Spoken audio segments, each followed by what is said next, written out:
Toswe na BECE and sorry 2021 mu ewo Gomoa West mensi mu no wo hwe 2021 2022 no eswate nkra na nsua de eswate kora timpenfo de hihya hodo ogu fom afutu ama won so mo homoden won so hwe dem bi ombewura Adom Kasee etwaso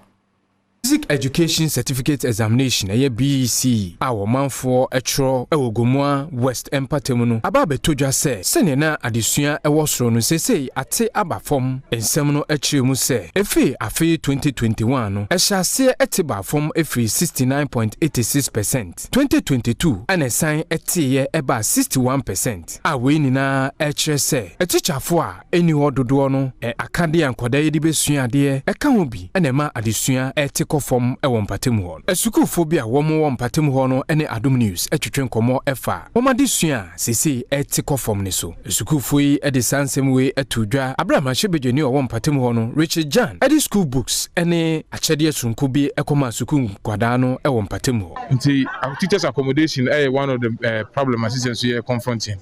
The next one, some of the communities be musu ko enpo friend telephone network in you ebi obi ano otene papanche we isle go not na baha na onyi bebi obeda no so onya telephone so how na the major one so yen roads yen road network no and this state no enye papa nti eno so nhye teacher phone bebre nkran ma won na obi ba wa ba 1 year na up transfer. Gomoa West Education Director Cecilia Boaje enso de tudwa se ekwan wodo ewo empatemu ho no atetea pansama emuama atichafo a womo ebe postu omaba ho no womo ma mekirade enam se womo enya ahyen emfa ma suku na yebusa ne enti yakoba ne saa no na yete ye ne se aha no akwan yakoko village service ya wo fa Gomoa West enkuro akete ne ye te se apam ankamu dawurampon ena Manford de aka ni nyina ye nkurase kakra